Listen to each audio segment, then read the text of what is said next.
Good morning बच्चों। देखो अपन प्रश्नावली नंबर 17 पढ़ रहे थे और उस प्रश्नावली 17 में जो भी क्वेश्चन थे अपन ने पढ़ लिए 17.6 तक। ठीक है, जिसमें कि अपन को क्या ज्ञात करना है, माध्यक तक अपन पढ़ चुके हैं। ठीक है, उसके बाद बहुलक जो है अपने पोर्शन में नहीं है, मतलब अपन को इस सेशन में बहुलक नहीं पढ़ना है, आपके एग्जाम में नहीं आएगा। ठीक है, तो अपनी इस तरीके से 17वीं प्रश्नावली पूरी हो चुकी है। विविध वाले क्वेश्चन बच रहे हैं, उनको आप करके देखना, अगर नहीं आता है तो पूछना। वैसे अभी 18 के बाद स्कूल खुलने का आ रहा है, तो अपन देखते हैं कि और किया जा सकता है। ठीक है बच्चों, तो अभी तब तक अपन ठीक है नया चैप्टर स्टार्ट कर रहे हैं, चैप्टर नंबर 16। ठीक है, प्रश्नावली नंबर 16 पढ़ेंगे अपन आज। ठीक है, और 16 में भी जैसे अपन ने 15वीं प्रश्नावली पढ़ी थी क्षेत्रफल वाली, ठीक है, प्रश्नावली नंबर 16 भी उसी तरीके से क्षेत्रफल और आयतन से संबंधित है। ठीक है, वैसे ये वाली प्रश्नावली आप याद करो 9th क्लास में मैंने आपको पढ़ाया था। प्रश्नावली नंबर 13 आपने पढ़ी थी 9th क्लास की। ठीक है, पढ़ी थी, जिसके अंदर अपन क्षेत्रफल ज्ञात करते थे, घन का, घनाभ का, शंकु का, बेलन का। ठीक है, उसी तरीके के क्षेत्रफल इसमें अपन को ज्ञात करने हैं। ठीक है, तो सबसे पहले मैं आपको पढ़ा रहा हूं यहाँ पे आज घन और घनाभ का क्षेत्रफल। घन और घनाभ का क्षेत्रफल, घन और घनाभ का क्षेत्रफल। तो अपन जानते हैं घन और घनाभ को, जानते नहीं जानते बताओ। घन तो उसे कहते हैं जो आपकी लूडो खेलते हो ना, जिसकी डाइस होती है, उसको कहते हैं अपन घन। ठीक है, और घनाभ कहते हैं अपन किसको, जो आपकी जैसे माचिस की डिब्बी होती है, माचिस की डिब्बी होती है, या फिर क्या नाम से आपके ये इस तरह की आकृति होती है, ये दिख रही है आपको, ये लकड़ी का गुट्टा दिख रहा है, इस तरीके की जो आकृति होती है उसको क्या कहते हैं अपन, घनाभ कहते हैं। ठीक है, तो आज अपन पढ़ेंगे इसमें घन और घनाभ का क्षेत्रफल और घन और घनाभ का आयतन। तो इनको बनाते कैसे हैं, देखो घन तो कैसे बनता है बच्चों, घन ऐसे बनता है कि जिसकी चारों भुजाएं क्या होती है, बराबर होती है।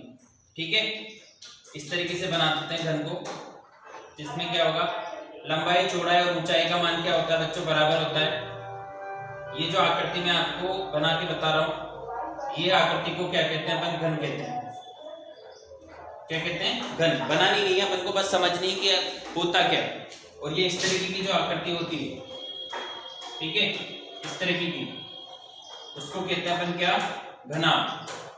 ठीक है, अब इसका सूत्र मैं अभी आपको समझाऊंगा कि किस तरीके से अपन को इसका सूत्र ज्ञात करना है। इसका क्षेत्रफल क्या होगा, तो घन का क्षेत्रफल तो होता है बच्चों, घन का क्षेत्रफल होता है 6 भुजा स्क्वायर। क्या होता है, 6 भुजा स्क्वायर।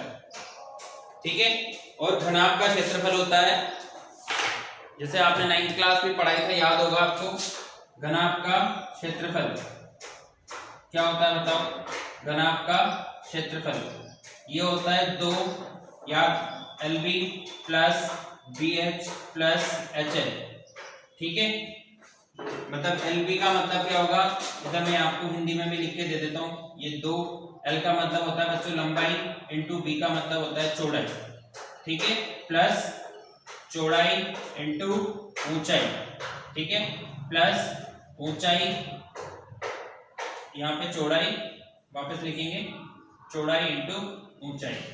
ठीक है, ये तो हो गए अपने सूत्र की बात। इस सूत्र की सहायता से अपन को क्या ज्ञात करना है, क्षेत्रफल ज्ञात करना है, किसका, घनाभ का।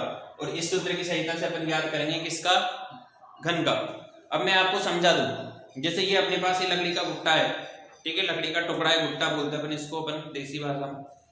तो इसका अपन को क्या ज्ञात करना है, क्षेत्रफल ज्ञात करना है। कि जैसे मान के चलो अगर ये लकड़ी का बना हुआ है, तो इसको लकड़ी का क्षेत्रफल क्या होगा। ठीक है, तो यहाँ पर ये जो आपको शेप दिख रही है, इस वाली शेप को देखो, जो इधर की साइड है वो इधर की साइड होगा, तो इसका जो क्षेत्रफल होगा एक आयत की तरह दिख रहा है, तो इसको बोलते हैं अपन लंबाई इंटू चौड़ाई। और इधर भी क्या होगा, लंबाई इंटू चौड़ाई। तो ये लंबाई इंटू चौड़ाई इधर भी है और इधर भी, तो इस वजह से यहाँ पे ये LB जो है वो 2 टाइम आया है। ठीक है, इसी तरीके से ये इसकी मोटाई है और ये इसकी ऊंचाई है, तो इसको बोलेंगे अपन क्या बोलेंगे, इसको चौड़ाई इंटू ऊंचाई। तो इधर भी है और ये इधर भी है, तो इस वजह से ये कितनी बार हो रहा है, 2 बार। ठीक है, इसी तरीके से दूसरा है, ये इसकी चौड़ाई है और ये इसकी ऊंचाई है, तो इसमें से यहाँ पे 2 LB BH और HL आ रहा है। अरे आपको बात समझ में, तो ये तो हो गया आपका घनाभ का क्षेत्रफल, ये हो गया आपका घन का क्षेत्रफल। अब बात करते हैं अपन इसके आयतन की। कि घन का आयतन और घनाभ का आयतन क्या होता है। जैसे मैंने 9th क्लास में बहुत बढ़िया समझाया था, आपको याद करो, आ रहा है कुछ याद? ठीक है, नहीं आ रहा होगा वापस अभी समझाऊंगा, चिंता मत करो।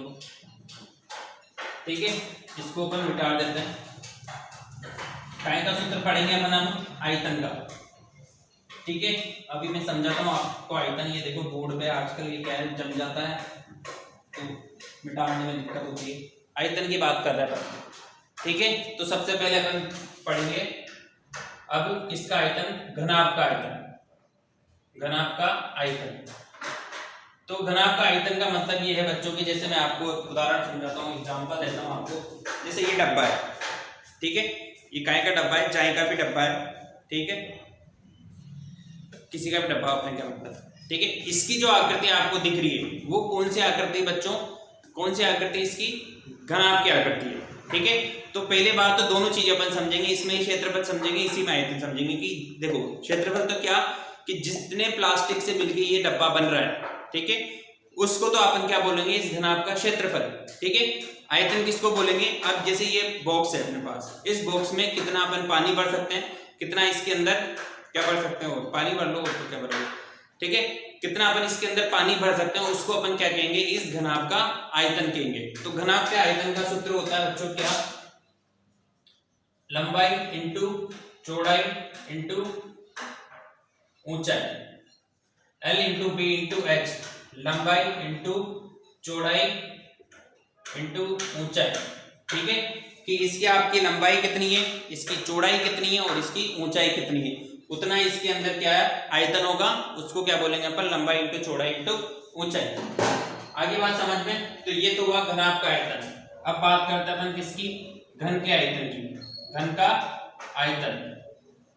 देखो घन के आयतन में क्या होता है कि लंबाई, चौड़ाई और ऊंचाई तीनों भुजाओं का मान समान होता है।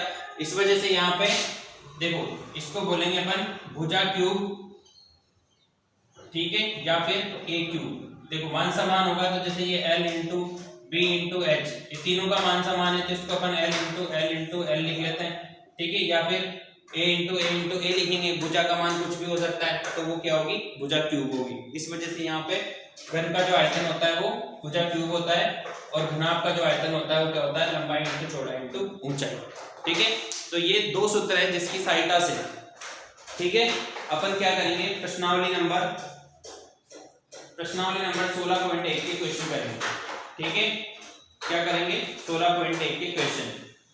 एक सूत्र और है, देखो 2 और 2 4 सूत्र हो गए। अब अपन पढ़ेंगे और सूत्र। और सूत्र मतलब जो अपन को प्रश्नावली नंबर 13.1 में काम आने वाले हैं। 13.1 क्या है? 16.1। ठीक है, तो अगला सूत्र है अपने पास घन और घनाभ का विकर्ण। क्या है बच्चों? घन और घनाभ का विकर्ण।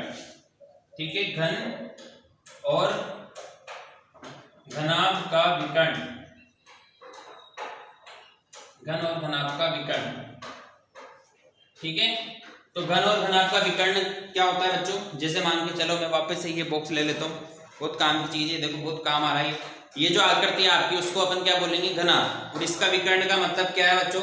यहां से लेके यहां तक ये दिख रही है लाइन, इस लाइन को जो मैं मिलाऊंगा उसको कहेंगे अपन विकर्ण। ठीक है, वैसे देखो ये शेप है, विकर्ण को आप जानते हो, पहले इसको अपन विकर्ण बोलते हैं। ठीक है, तो घनाभ की विकर्ण अपन कैसे ज्ञात करेंगे? सबसे पहले अपन घनाभ की विकर्ण की बात कर लेते हैं। ठीक है, तो इसका सूत्र होता है अंडर रूट के अंदर L square plus B square plus H square, मतलब लंबाई का वर्ग प्लस चौड़ाई का वर्ग प्लस ऊंचाई का वर्ग। इसकी सहायता से अपन क्या करेंगे? घनाभ का विकर्ण ज्ञात करेंगे। ठीक है, अब घन के विकर्ण की बात करें, घन का विकर्ण, तो घन का विकर्ण में देखो ये मान समान होते हैं, तो घन का विकर्ण क्या होगा अपने पास? इन तीनों को जोड़ देंगे, जैसे ए स्क्वायर ए स्क्वायर ए स्क्वायर। ठीक है, देखो यहाँ पर बराबर ये इसका मान भी ए स्क्वायर, इसका मान भी ए स्क्वायर, इसका मान भी ए स्क्वायर। ठीक है, तो कितनी बार हो गई? 3 ए स्क्वायर हो गया। ठीक है, ए स्क्वायर है, रूट के बाहर निकाल देंगे तो ए लिखते हैं और रूट के अंदर 3 ऐसे कैसे रहेगा? तो इसको कहते हैं अपन भुजा, साथ में वर्ग 3। ये होगा किसका? घन का विकर्ण। ठीक है बच्चों, अब मैं आपको और छोटी छोटी बातें बताता हूँ जो कि अपने प्रश्नावली नंबर 16.1 में काम आएगी। देखो लीटर और मीटर समझ में आते हैं आपको, लीटर क्या होता है, मीटर क्या होता है, ठीक है। तो लीटर और मीटर भी समझ लेते हैं, फिर उसके बाद अपन आएंगे प्रश्नावली पर। तो देखो 1 लीटर में होता है बच्चों 1000 सेंटीमीटर क्यूब। 1 लीटर के अंदर क्या होता है, इतने सारे होते हैं। और 1 सेंटीमीटर क्यूब बराबर होता है बच्चों कितना, 1000 मिलीमीटर क्यूब, ठीक है। और 1 मीटर क्यूब बराबर होता है बच्चों कितना होता है, इतना होता है सेंटीमीटर क्यूब, ठीक है। और 1 मीटर क्यूब बराबर होता है 1000 लीटर या फिर 1 किलो लीटर,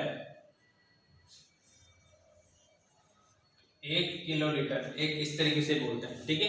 तो ये बातें आप ध्यान रखना, 1 लीटर में कितने सेंटीमीटर क्यूब होते हैं, 1 मीटर क्यूब में कितने लीटर होते हैं, ये बात दोनों अलग अलग है, ठीक है ना। तो ये अपन को काम आने वाली है इसमें प्रश्नावली नंबर 16.1 में, जो कि अपन अब कल से स्टार्ट करेंगे। आज मैंने आपको सिर्फ समझाया है कि क्या करना है क्या नहीं करना है, ठीक है बच्चों। Thank you.